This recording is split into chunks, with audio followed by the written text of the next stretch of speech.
Hey guys, and welcome back to another video. Today I'm going to be covering hibernation and what species are going into it. Well, at least for my collection. So let's get right into it. Starting off, we'll get a quick definition of what hibernation for ants actually means.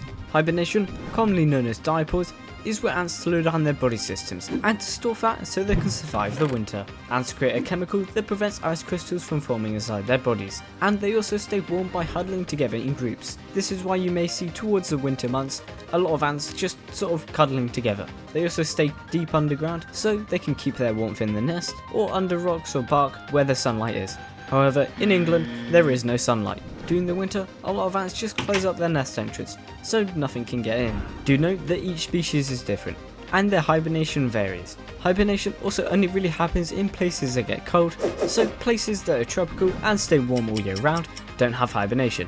So exotic species like Polyarchus or trapjaw ants will stay out of hibernation and need feeding, bringing me onto what you need to do to keep your ants in hibernation. When in hibernation, as previously mentioned, the colony basically just pauses, including the queen, as well she needs the well-deserved break. But because nothing's really being done, they don't need to eat any protein, and because the workers aren't moving as much, you can cut down on the sugars. However, it is vital that during hibernation, you still give your ants access to water, as without water, no living creature can survive. So make sure to keep your ants hydrated, because you don't want to end up being out of hibernation in like February, or whenever your ants come out of hibernation, and then finding them dead as they didn't have enough water. So now there's only one thing left to cover on how to keep your ants in hibernation, and that is temperature. During hibernation, regulating temperature is really important, so make sure to research the species that you're putting into hibernation and see what temperature they need to be in hibernation at. Each species has their own temperature, so make sure to get it right, as if you keep them too cold or too hot, it could affect the colony in a negative way. Now that we've covered what hibernation is and how to do it, I'm going to cover all the species that I am personally putting into hibernation. There are a few species that are missing from the list, but don't worry.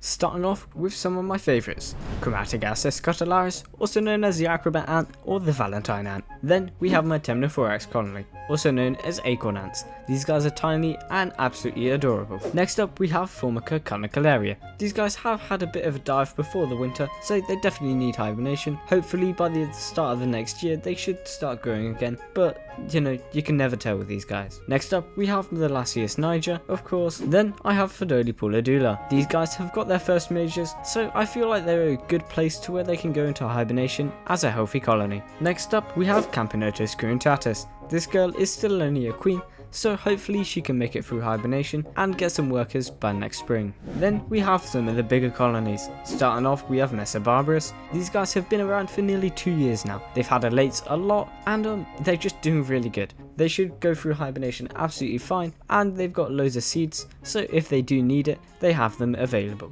Next up, we have Camponotus fetchenkoi. These guys have had a bit of a rocky year, but overall they've still grown and got some new nests. They should be able to make it through hibernation just fine, but fingers crossed. Next up we have Camponotus micans. Just before I put these guys into hibernation, they had a massive population boom, and I mean about 500 ants. That doesn't sound like a lot, but the population increased by nearly 50%, so they had quite a big growth. These guys should be going into hibernation really strong and just coming out even stronger. I mean, when they get rolling, they keep going. But that is it for my hibernation list. So tell me what you guys are hibernating in the comments below. How many ants you have? What are they? I'd love to hear. I'll reply to your comment. But anyways, thank you guys so much for watching. Don't forget to like and subscribe, and I'll see you in the next one. Later.